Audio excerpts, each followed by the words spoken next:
하겠습니다. 잘 되고 있습니다. 기도하면 됩니다. 잘 되고 있습니다. 기도하면 됩니다.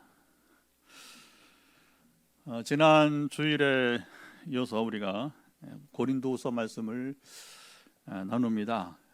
저도 이렇게 보니까 이 고린도서 설교를 잘 하지 않았던 것 같아요. 그리고 다른 성경에 비해서 이렇게 다른 목사님들도 보니까 이렇게 설교를 잘 안 하시는 것 같더라고요. 왜 그런가 했더니 너무 어려워서. 그러니까 이게 지난주 이번 주 지난 누가 하더라고요. 아이고 목사님 설교 이렇게 어려워요. 그래서 본문이 어려우니까.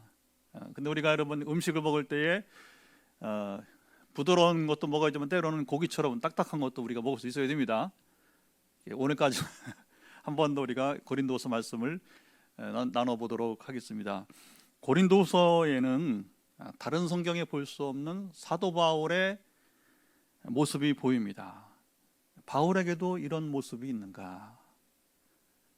우리가 그렇잖아. 저분에게도 저러한 면이 있어?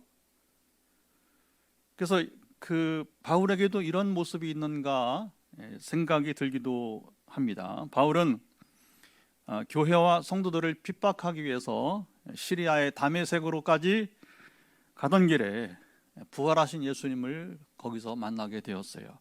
이전에는 유대교의 가르침에 따라 순진하게 살았습니다. 누구보다 유대교 지도자들의 가르침을 따라서 그는 철저하게 살았습니다. 그래서 대제사장의 여러분 이 위임장을 가지고 교회를 핍박하고 그리고 성도들을 붙잡게 해서 정말 사방으로 그가 거리를 물러나고 다녔던 것입니다. 그래서 다메섹까지 가서 이제 그 가는 길에 주님을 만나게 된 것이죠. 그런데 바울의 이런 철저한 삶은 다메섹에서 주님을 만난 후에도 변하지 않았습니다. 삶의 방향성만 바뀌었을 뿐이에요. 또 어떻게 생각해보면 하나님이 바로 이러한 바울의 모습을 보고서 그를 선택했다 이렇게 볼 수도 있을 것입니다. 왜냐하면 한 가지 방향만 잘 정해지면 그보다 더 열심히 그리고 확실하게 사역할 사람이 없기 때문에 그런 것이죠. 전에는 율법에 철저한 바리새인으로 살았다면 이후에는 사도 바울의 삶은 오직 한 가지 복음 전하는 것 외에는 소망이 없는 삶으로 대전환이 되었습니다. 참 좋은 말입니다. 우리가 한번 선포해 봅시다. 복음 전하는 것 외에는 소망이 없다. 이게 예수 믿는 사람의 참 여러분 비전은 이거예요. 다시 한번 시작. 복음 전하는 것 외에는 소망이 없다. 우리가 제자반 할 때요, 이제 주기적으로 이걸 우리가 외쳐요. 때로는 이제 우리가 한 번쯤 이제 야외에 가서 구보를 하면서 군인처럼 구보를 하면서 그렇게 또 소리를 군인들 여러분이 이제 막 군가를 부르고 또 막 이렇게 함성을 지르듯이 우리가 그리스도의 군사니까.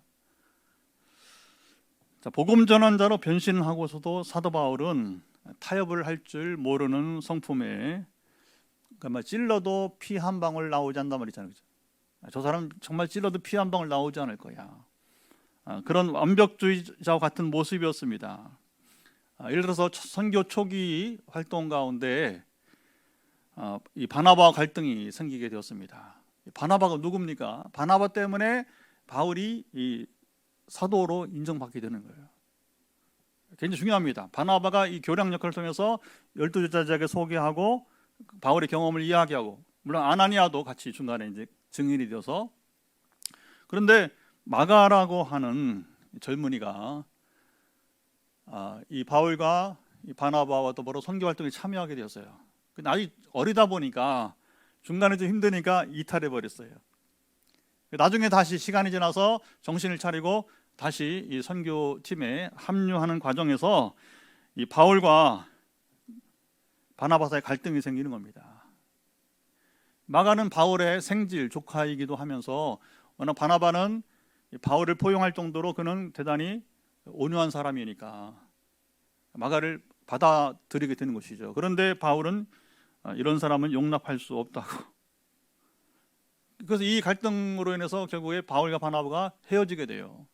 그리고 이제 그래서 바나바는 마가를 데리고 가고 그리고 바울은 실라를 데리고 이렇게 흩어져서 복음을 전하는 계기가 되었던 것입니다. 여러분 이 바울에게 바나바가 어떤 사람인데 이건 여러분 정말로 사람의 어떤 정으로 생각해도요, 사람 도리로 봐서도 좀 어려운 거예요. 그런데 얼마나 이 바울이 철두철미하면 그런 걸 용납하셔서, 처음에는, 초기에는 예수를 믿고도 초기에는 이렇게 이런 것을 용납하지 못하는 그런 사람이었습니다. 이렇게 철저했던 바울이 고린도후서에 오게 되면 엄청 유순하게 변화되었어요. 바울답지 않아 보이는 모습들이 보인다는 것입니다. 자, 지난주 1장을 나누면서 바울이 고린도 교회를 방문하겠다고 약속을 했는데 지키지 못한 이야기를 우리가 나누었습니다. 바울은 아주 겸손하게 이 부분에 대해서 이제 변명을 합니다. 사도 바울이 고린도 교회 방문을 하지 않은 것은 바로 여러분들을, 고린도 교회 교우들을 아끼기 때문이라고 했어요. 지금 만약에 내가 여러분이 갔으면 여러분들을 크게 책망했을 텐데, 교회가 좀 무질서하고 지난번 나눈 것처럼 큰 책망을 받아야 되니까 내가 지금 갔으면 여러분들의 마음이 큰 상처를 주었을 것이다. 그러니까 지금 가는 것보다, 사람 그렇잖아요. 감정이 막 이렇게 피차가네. 여러분 이제 골이 깊은데 만나면 돼야 만나면 안 되는 거예요. 사람은 억지로 하면 오히려 반감이 되잖아요, 그렇죠? 전도도 마찬가지예요. 우리가 열심을 보이는 건 좋은데, 그러나 너무 시기를 당기면 오히려 관계가 깨져 다시 만나기 힘들 수 있는 거예요. 오늘 아침도 그랬어요. 저는 마음으로 막 가서 한 형제를 지금 데리고 싶었는데 이 상황이 안 되는 것 같아요. 좀 기다려야 되죠. 기다려야 되는 겁니다. 할 수 없습니다, 여러분. 사실 붙잡고 데리고 올 사람이 많아요, 지금 우리 교회에 지금. 근데 지금 그렇게 되면 오히려 좋지 않은 것이죠. 바울이 이걸 누구보다 잘 알았던 것입니다. 또 나는 고린도 교회를 주관하는 자, 다스리는 자로 아니라 나는 여러분을 돕는 자로, 조력자가 되기를 그는 바란다고 차근차근하게 지난주에 설명했습니다. 자, 이후 2, 3장에서는 자신을 근심하게 한 자들이 있었는데, 바울을 근심하게 한 자들이 있었는데, 그들이 이 고린도 교회로 하여금 복음을 따르지 못하게 했어요. 그런데 문제는 이렇게 복음을 온전히 따르지 못하게 한 자들이 미혹되어서, 자, 교회에 여러분이 이제 분란을 일으킨 사람들이 있단 말입니다. 항상 여러분 교회는 그래요. 자체에는 문제가 없는데 외부에서 누군가 와서 뭐냐면 이게 아까 혼잡케 한단 말이에요. 혼잡케 한다는 말. 교회를 이게 혼잡케 하는 경우가 있단 말이죠. 말씀을 왜곡함으로 인해서. 근데 그들이 미혹된 그 고린도 교회 교인들을 그리스도 안에서 사랑으로 용서하라고 권했습니다. 자, 이렇게 함으로, 자, 여러분 교회는 그런 겁니다. 교회는 책망하고 여러분 꾸짖고 그다음에 여러분 뭐 이렇게 책벌하고 때로는 그럴 필요가 있어요. 질서를 세우기 위해서는 부득이하게. 그러나 그런 것보다는 그렇게 하지 않고 피차 서로 용서할 때에 고린도 교회가 바로 뭐냐면 그리스도의 향기, 그리스도의 냄새가 되라고 했습니다. 교회는 교회다워야 돼요. 교회는 교회 모습이 있어야 될 것입니다. 그게 바로 뭐냐면 그리스도 향기라 이렇게 표현을 하고 있어요. 또한 너희는 먹으로 쓴 것이 아니라 하나님이 친히 영으로 쓰신 그리스도의 편지라고 다독이었습니다. 자, 복음 전도와 교회를 세워가는데 늘 방해한 세력들이 여러분 있었어요. 그들이 바로 거짓 사도들, 거짓 교사들이었습니다. 우리 11장 13절을 한번 읽어봤으면 좋겠습니다. 자, 고린도서 11장 13절 한번 읽어보도록 하죠. 그들이 누군지 여기 분명히 말하고 있습니다. 그런 사람들은 거짓 사도요, 영상을 올려주세요. 속이는 일꾼이니 자기를 그리스도의 사도로 가장하는 자들이니라. 자, 여기 보면 분명히 거짓 사도요, 또 누구라고요? 속이는 일꾼이다. 자, 그들은 교회 성도들이 복음 진리에 서지 못하게 하고 결국에 그 결과는 무엇이냐? 교회를 질서를 깨트리게 되는 거죠. 오늘 본문에서는 바울이 이들을 향해서 어떻게 대처했을까요? 자, 오늘 본문 1절을 또 읽어보도록 하겠습니다. 자, 오늘 본 1절을 보면 바울이 어떻게 권하는지 한번 보도록 하겠습니다. 또 1절을 한번 띄워보시고 그러므로 우리가 이 직분을 받아 긍휼하심을 입은 대로 낙심하지 아니하고. 자, 이전에 바울이라면 시시비비를 가리고 엄격하게 책망하고 교회 질서를 세워갔을 것 같은데 바울은 그렇게 하지 않았습니다. 자, 바울은 오히려 그들을 용서하고 이런 상황에서도 마지막에 뭐 하지 아니하고 낙심하지 않는다고 선언했습니다. 바울은 자기를 지금 여러분 대적하거나 음해하는 가운데도 어떻게 낙심하지 않을 수 여러분 있을까요? 자, 우리 인생의 그 도전 가운데 하나는 낙심입니다. 참 이게 어려운 거예요. 이 극복하기가 쉽지 않은 것인데 바울은 낙심을 극복했다는 거죠. 어떻게 그가 여러분 낙심을 극복했을까요? 자, 고린도 교회는 사도 바울에게서 다른 어떤 교회보다 지난주 반복합니다. 애증이 많은 교회였습니다. 자, 고린도라는 도시도 그렇고 그리고 교회도 보통 사람들이 아니었어요. 자, 우리 목회자들 사이에서 이제 어느 도시는 목회하기가 좋지만 어느 지역은 정말 힘들다고 말을 합니다. 자, 그럼 경상도 지역에서는 어느 지역이 목회하기가 힘들다고 목사님들이 말을 할까요? 부산, 대구. 삭막합니다. 들려오는 소식이 부산, 대구. 그럼 어디가 경상도에서는 여러분 목회하기가 좋다고 목사님들이 말을 할까요? 예, 이 포항이 그래서 소문이 났어요. 전국에 경상도에서는 부산, 대구는 그렇고 포항은 참 목회하기가 좋다 이렇게. 포항에도 3대 교회가 전국적으로 유명합니다. 3대 교회, 중앙교회, 제일교회, 기쁨의 교회가 여러 가지로 이제 어쨌든 이 포항에 이런 교회가 있다는 것이 여러분 이제 어떻게 보면 세교가 주는 영향 때문에 아마 좀 과장될 수도 있겠지만 포항이 이제 좀 다르다고 해요. 충청도 출신은 제가 포항에 와서 평생 목회할 줄은 전혀 몰랐습니다. 근데 포항에서 20년 가까이 살고 목회를 해보는데 저도 이 포항에서 목회하기가 좋고 포항살이가 행복합니다.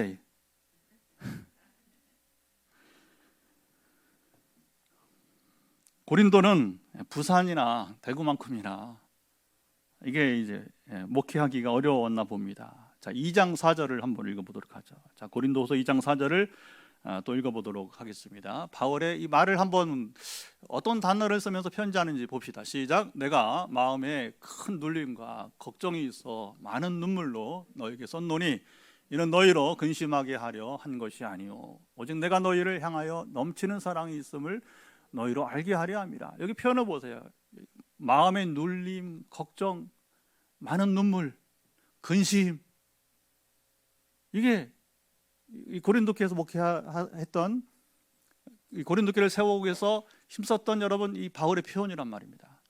그러면서 그러니까 이런 것들 때문에 어떻게 보면 바울이 마음이 많이 완화된 것 같아요.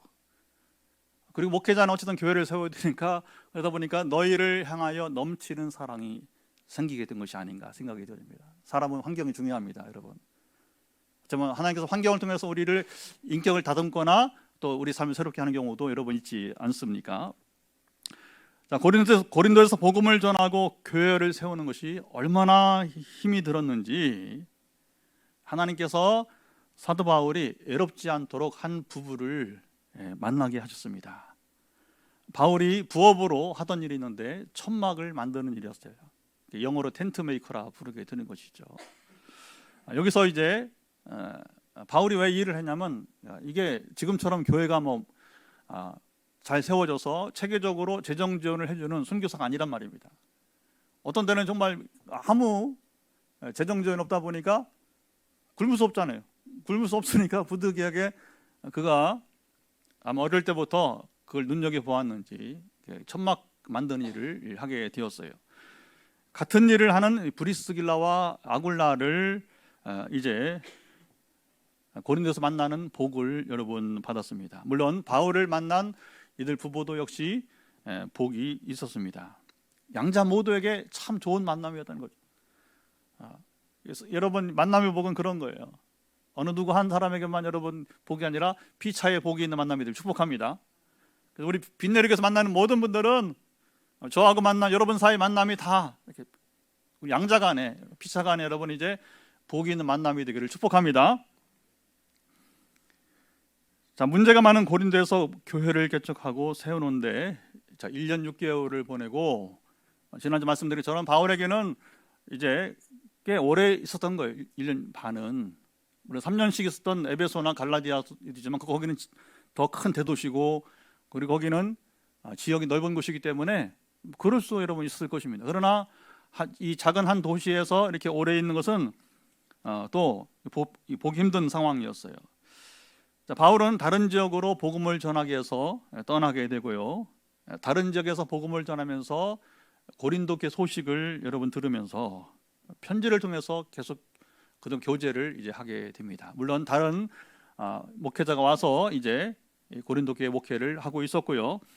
편지는 4차례 정도 한 것으로 봅니다. 그리고 방문은 3차례 정도 한 것으로 전해집니다. 자, 바울의 대적자들이 바울을 공격한 것은 사도권 문제를 시작을 해서 지난번에 말씀드렸죠. 방문 약속을 지키지 않는 것. 근데 바울은 또 글은 잘 쓰는데 말이 언변이 시원찮았다고 그래요. 또 에모는 또 볼품이 없었다고 합니다. 키는 작고 머리는 좀 벗겨지고 뭐 그런 에모였던 것 같아요. 지병까지 그는 앓고 있었습니다. 그는 주를 만나는 경험 때문에 그랬는지 너무 강한 빛을 받아서 그런지 눈이 좋지 않아서 안질이 있었고 그는 말라리아 여러 지역을 그 당시 다니다 보니까 뭐 지금처럼 뭐 어떤 백신이 없잖아요. 백신이 옛날에.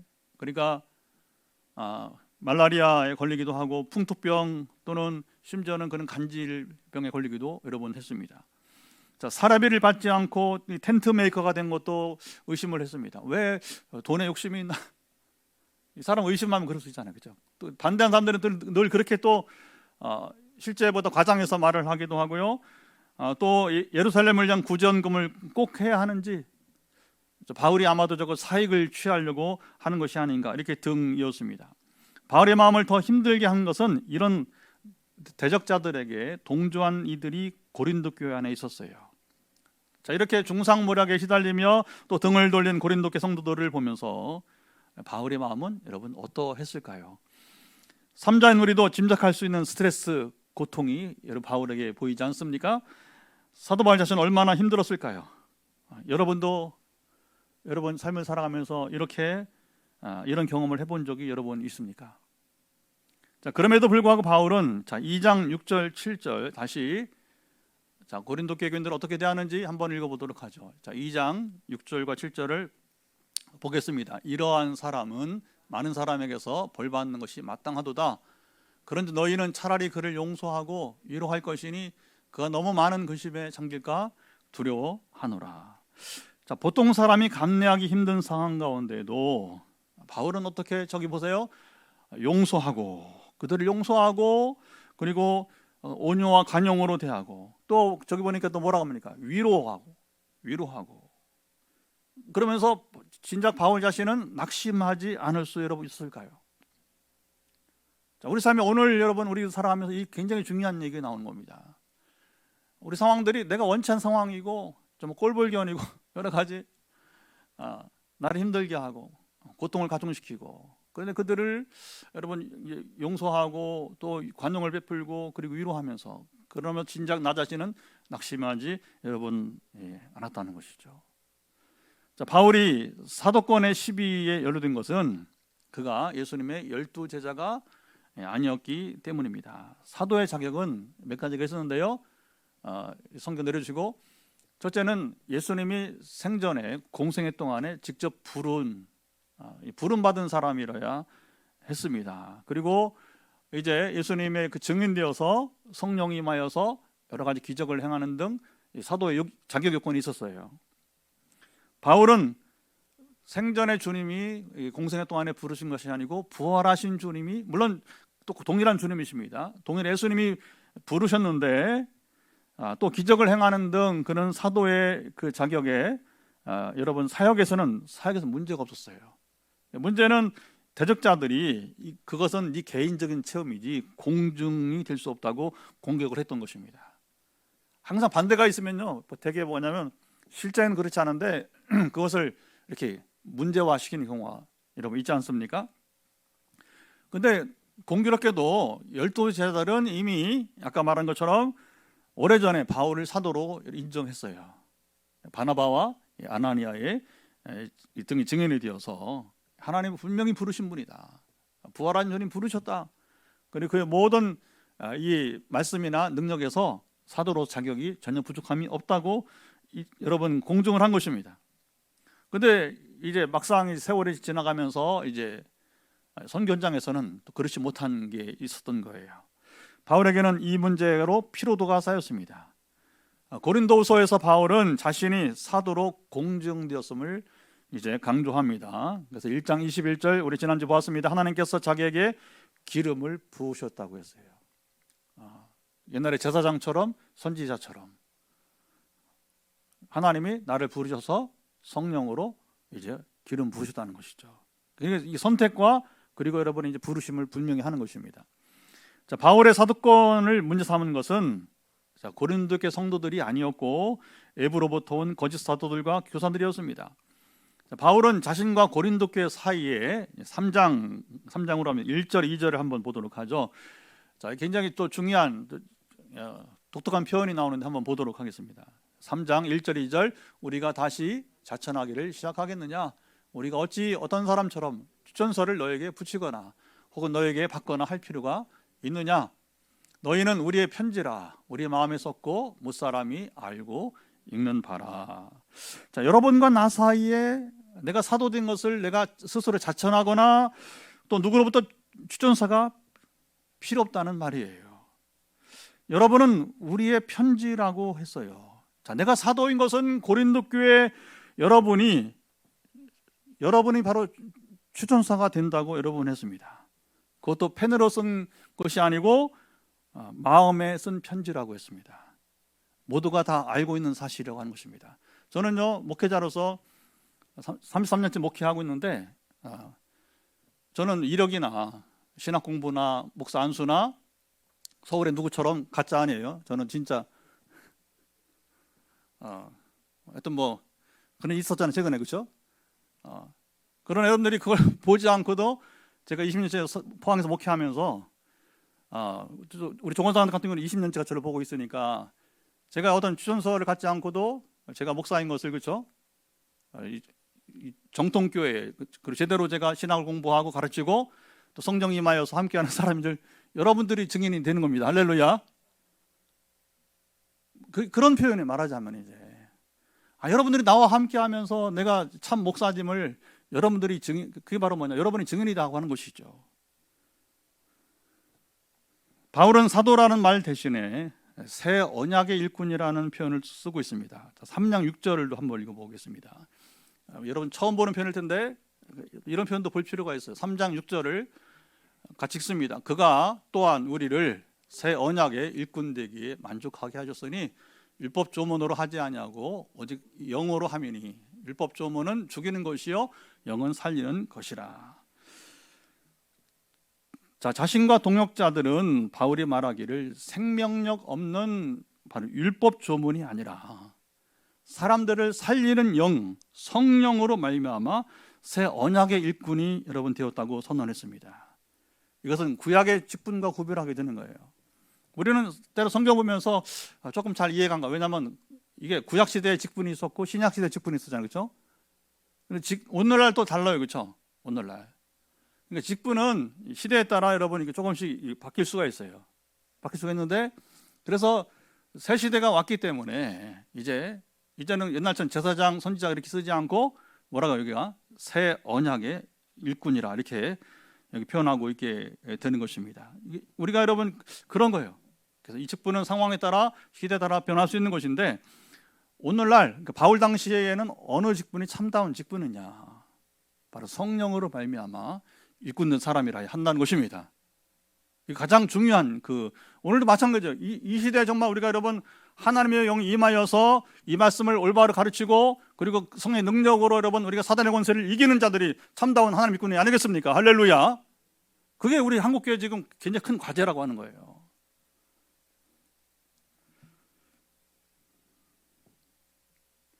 바울은 직분을 말하면서 여기 만족이란 말을 또 썼어요. 3장 5절 6절 보게 되면, 자, 직분은 자, 내가 아니라 하나님이 만족하셔야 한다고 했어요.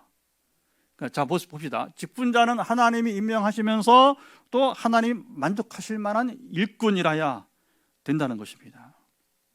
그러면서 바울이 놀라운 말을 하는데, 이 직분의 영광이 구약시대의 모세의 영광보다 영광이 더 넘친다고 3장 9절에 말씀하고 있어요. 모세의 영광 얼마나 큰 영광이었습니까? 그러나 지금 신약시대에 성령으로 말미암아서 우리가 이 영광의 직분은 모세의 영광보다 더 탁월하다고, 뛰어나다고 여러분 말씀하고 있는 것입니다. 바울은 자신이 누구인지 이렇게 잘 알았기에 그는 낙심하지 않는다, 나는 기죽지 않는다, 이렇게 선언했습니다. 여러분, 우리 그리스도인들이요, 하나님과 온전한 관계에 있다면 기죽으면 안 돼요. 우리 봉수 형제 아주 더 그냥 기가 차야 됩니다. 기가 죽으면 안 됩니다. 우리가 다 그래요. 누구든지 우리가 하나님 믿는 자들은 여러분 기가 죽으면 안 되는 거예요. 그러나 여러분 뭐 교만하고 그렇다는 게 아니라, 우리가 알죠? 무슨 말인지, 그렇죠? 우리 내적으로 의기소침하거나 낙심하면 안 되는 거예요. 우리 성도들은 하나님 말미암아서 우리는 더 용기를 가지고 여러분 나가야 되는 것입니다. 사도 바울은 복음을 가리고 하나님의 영광을 보지 못하게 하는 자가 있다고 말합니다. 3절 4절도 한번 읽어보도록 하죠. 오늘 보면 3절 4절도 같이 읽습니다. 만일 우리의 복음이 가렸으면 망하는 자들에게 가려진 것이라, 그 중에 이 세상의 신이 믿지 않은 자들의 마음을 혼미하게 하여 그리스도의 영광의 복음의 광채가 비치지 못하게 하매니 그리스도는 하나님의 형상이니라. 자, 복음을 가리고 불신자들의 마음을 여러분 혼미하게 하여서 망하게 하는 자가 누굽니까? 뭐 말이 막 왔다 갔다 하는데 그런 말이에요. 그런 말입니다.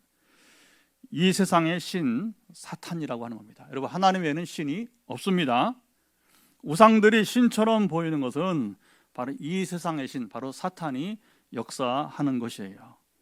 각 종교는 신비성이 없다 보니까 신비를 나타내기 위해서 샤머니즘, 무당들과 결탁을 여러분 합니다. 불교가 대표적이에요. 스님들이 그냥 여러분 그냥 소위 득도만 하면 청빈하고 가난하고 여러분 이제 깨끗한 삶을 살기는 하는데, 문제는 사람들에게 매력이 없는 거예요. 여러분, 이 부분이 참 이게 종교에서는 걸림돌입니다.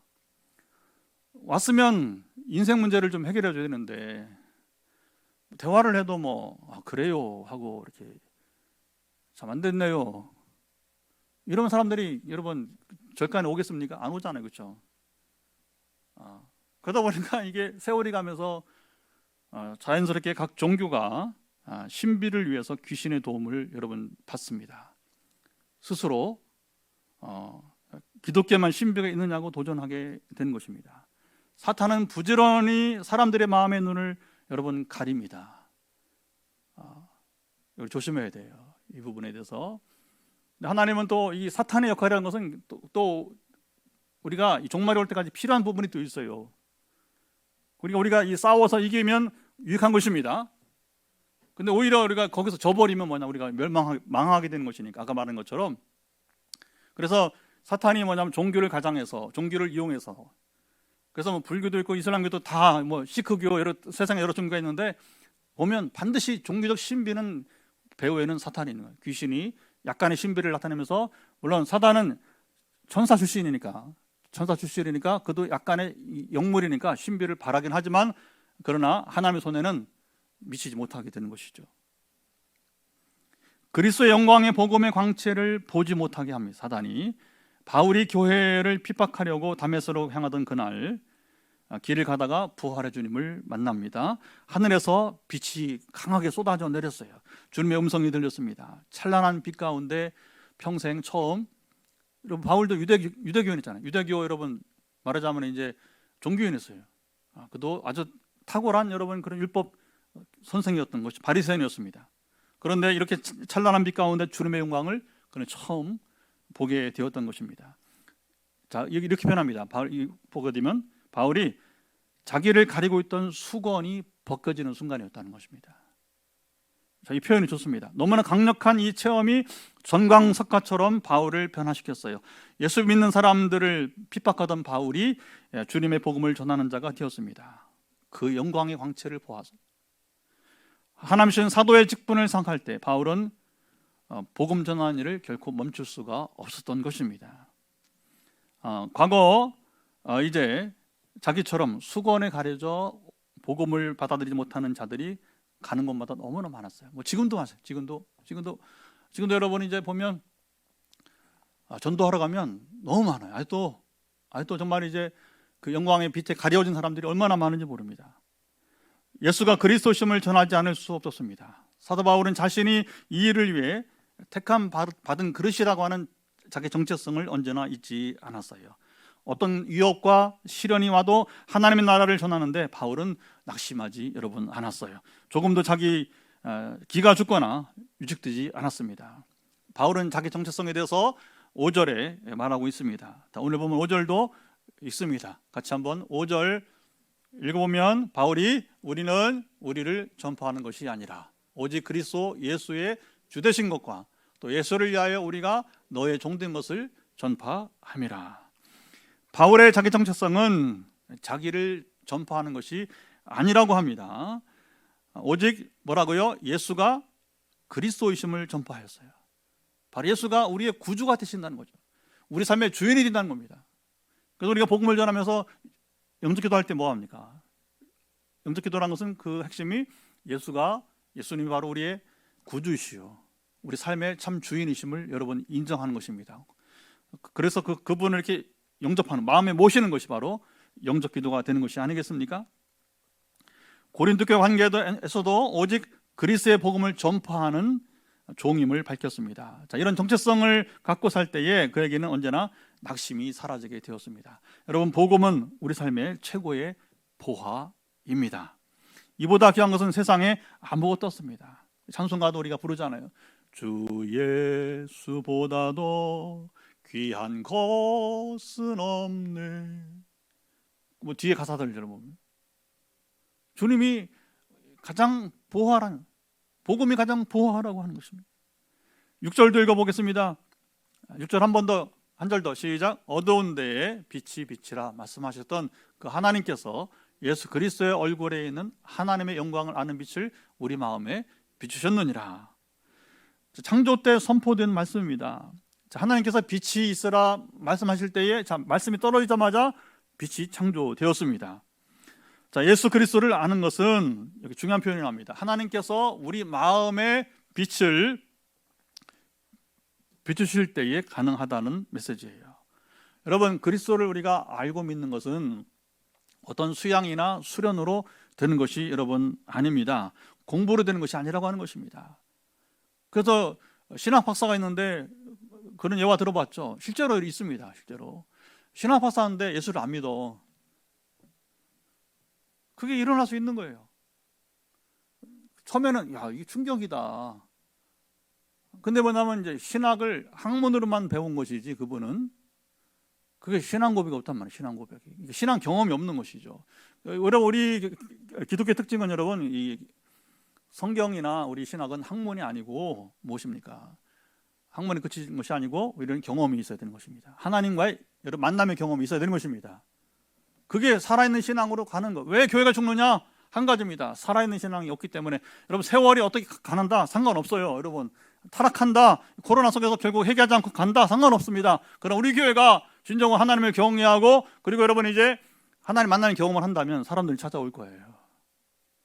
사람들이 이 자리에 올 것입니다. 계속해서 우리가 지금 하고 있는 여러분 사역처럼 지역을 막론한 사역들이 이어질 겁니다. 제가 찾아가서 여러분 만납니까? 아니잖아요. 그들이 저한테 연락이 오잖아요. 하나님이 행하심을 듣고, 이게 중요한 거예요. 하나님 행하심을 듣고 여러분 이제 우리를 찾아오거나 주중에 오거나, 아니면 여러분 우리가 이제 먼 지역은 우리가 또 이제 전화나 또 줌, 지금의 이제 비대면으로 얼마든지 하니까 또 우리가 여러분 또 해외 선교지 가는 것이고. 그래서 우리가 염려할 건 코로나 상황이니 또는 뭐 어떤 뭐 상황이니 그게 중요한 게 아니고 정말 염려할 게 뭐냐면 우리가 하나님을 만나고 있느냐는 것입니다. 하나님 우리와 함께 하냐는 것입니다. 우리가 이 삶만 분명한다면 환경은요 이보다 더 어려운 상황도 얼마나 과거에 많았습니까? 전쟁도 있었고 그렇죠? 좀 공산주의 여러분 그 우리 아까 집사님 기도했지만 그 아래서 온갖 핍박을 당하고 여러분 죽임당하고 순교한 일도 있었고 다 여러분 그런 상황들도 지내면서도 끄떡 없었습니다. 그래서 아직 이 경험이 없는 분들 모두가 이 은혜를 받고 누릴 수 있기를 축복합니다. 자, 우리가 놀라운 하나님의 은혜, 이것을 에베소 2장 8절은 뭐라고 말하냐면 선물이라고 말해요. 은혜는 선물입니다. 선물로 주는 거예요. 거저 주는 것입니다. 복음을 알고 누립니다. 사도 바울은 본인이 이 큰 은혜를 직접 경험했고 다른 사람들도 이 은혜를 경험하도록 그는 세상 직분을 다 내려놓았어요. 옛 직분을 다 내려놓았습니다. 그는 여러분 전해진 바에 의하면 바리새인이었고 사내들인 공의원이었어요. 요즘은 국회의원들. 국회의원 뭐라고 하지만 여러분 이 땅에 사는 동안에는 국회의원이 시장, 도지사보다 훨 나옵니다. 이게 너무 특권이 많아요. 최고의 여러분이 이제 그 세상 권세와 돈 이걸 누리는 데는 여러분 최고란 말이에요. 말하자면 이제 바울이 그런 사람이었어요. 옛날에는 종교인이 우선이었어요. 종교인 우선이기 때문에 지금 인도 가면 인도도 그렇죠. 지금도 그렇죠. 인도에는 지금도 브라만이라고 하는 여러분이 이제 이 종교인들이 항상 뭐냐면 우선이에요. 상류층을 형성한다고 하는 거죠. 그런데 그는 이 기득권을 다 내려왔다. 오직 복음 전하는 것 때문에 기득권을 다 내려놓게 된 것입니다. 오직 복음 전하는 것 외에는 소망이 없는 인생을 경주했어요. 그는 사도로서 새 언약의 일꾼으로 그는 살았어요. 우리도 바울을 본받아 이 가치관을 쫓아 살아가기를 바랍니다. 자, 2절 보도록 하죠. 자, 2절 오늘 보면 2절을 또 봅시다. 이에 숨은 부끄러움의 일을 버리고 속임으로 행하지 아니하며 하나님의 말씀을 혼잡하게 하지 아니하고 뒤에 더 있어요. 오직 진리를 나타내므로 하나님 앞에서 각 사람의 양심에 대하여 스스로 추천하노라. 바울은 자 여기 보면 우리가 버릴 것이 있고 그리고 또 뭐가 있다고요? 나타낼 것을 전해주게 됩니다. 자, 우리가 버릴 것은 숨은 부끄러움의 일이고 속임으로 행하지 않는 것입니다. 성도는 이런 것들을 여러분 버리고 살아야 됩니다. 이걸 못 버리면 이게 이제 추해지는 거예요. 신앙인인데 추해지는 것입니다. 이런 것을 버리고 순수하고 순전해야 됩니다. 그리고 우리가 나타날 것은 진리입니다. 하나님의 말씀을 혼잡하게 하지 않는 것이에요. 혼잡하게 한다는 말의 원문을 보게 되면 올무에 걸려 타락하게 하는 것이에요. 특별히 말씀을 왜곡해서 그렇게 하는 경우가 있습니다. 지금도 이단 사입에 걸려든 사람들 보면 얼마나 안타까운지 몰라요. 근데 결국 뭔지 아십니까? 말씀을 혼잡하게 하는 이만에게 속는 거예요. 저는 금요일에 했잖아요. 이렇게 신천지에 빠지고 한참 숨기고 있다가 저한테 감히 이만희 설교를 영상을 보내고서 목사님 틀린 거 있으면 말해달라고 이렇게 당당하게 커밍아웃 하잖아요. 기가 막힌 거. 교회는 사람을 살리고 세워주는 곳입니다. 우리 빛내리교에 오는 분들은 생명을 얻고 영생을 얻고 그리고 더욱 믿음에 굳게 설 수 있기를 바랍니다. 여러분이 굳게 서도록 우리 교회가 최선을 다해 돕겠습니다. 어떻게? 양육과 훈련을 통해서. 우리가 주일 오후에 지금 남성들 행보 모임을 하게 되는데 행보 모임만이 아니라 앞으로 이제 상황을 따라서 이제 우리 양육반에 또 훈련반에 여러분들이 함께 하시면 좋으리라 보게 됩니다. 여러분이 굳게 서도록 이게 우리는 신앙생활을 하면서 교회만 왔다 갔다 하는 게 아니라 이제는 여기서 굳게 서시길 바랍니다. 마음 문만 열면 돼요. 여러분 마음 문만 열면 돼요. 그래서 마음 문을 여는 분은 굉장히 빠르게 신앙이 자라가요. 여러분 그게 자기 환경이나 뭐 직업 관계 없습니다. 한 가지만 하면 돼요. 마음 문만 여세요.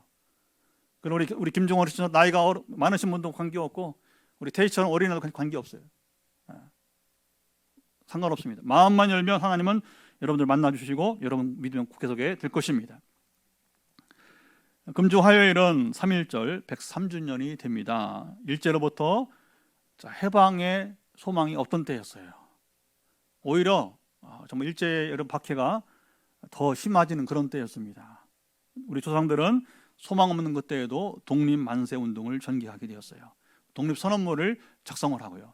지금이 아니라도 우리는 독립을 꿈꾼다는 거죠. 우리 그날을 우리는 위해서 싸우겠다는 것입니다. 그 놀라운 것은 이 3.1 운동이 일어나기 전에 약 한 달 전에 2월 8일 날 동경에서 유학생들이 먼저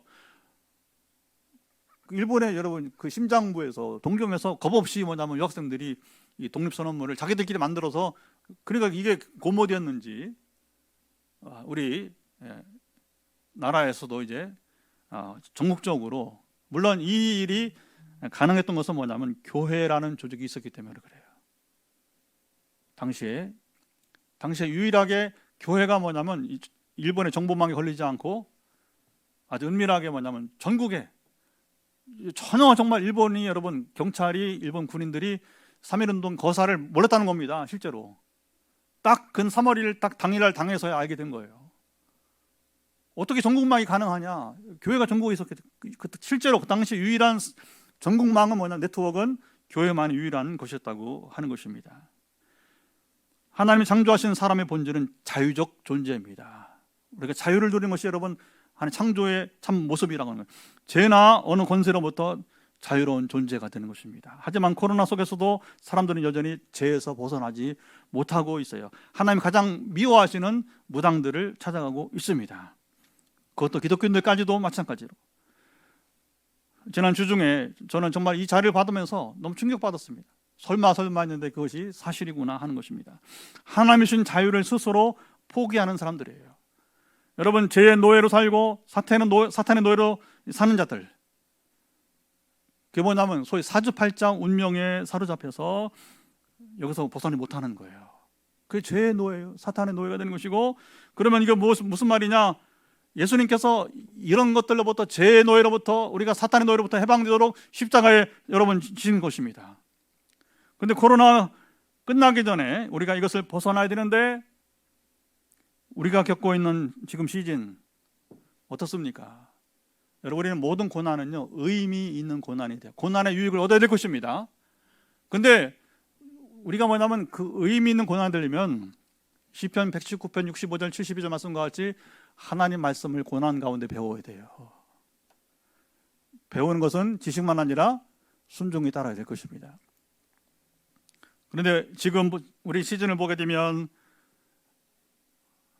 이 고난 가운데도 하나님을 떠나 살고 죄를 더 짓고, 그리고 또 하나님 가장 미워하시는 여러분 무당을 쫓아다닌다면 주님을 다시 십자가에 못 박는 것이에요. 성경에 그런 표현이 있습니다. 우리가 주님을 다시 십자가에 못 박으면 안 될 것입니다. 가장 불행한 일이 바로 이런 모습이 된다는 거예요. 교회까지 나왔어요. 그래 불구하고 아직도 여러분 죄의 노예로 살아갑니까? 아직도 여러분 무당에 여러분 사로잡혀 살아갑니까? 그러면 이게 정말 주님의 고난이 뭐가 되는 것입니까? 얼마나 욕되게 하는 거예요. 사도 바울이 이 모든 것을 버리고 이 자유를 누리게 한 것을 우리가 기억합시다. 오늘 우리도 이 자유를 누리도록 사람들을 초청하고 또 그들에게 달려가는 복 있는 삶을 살아갈 수 있도록 다 같이 일어나서 우리 찬송하면서 기도하도록 하겠습니다. 오늘 찬양은 어느 민족 누구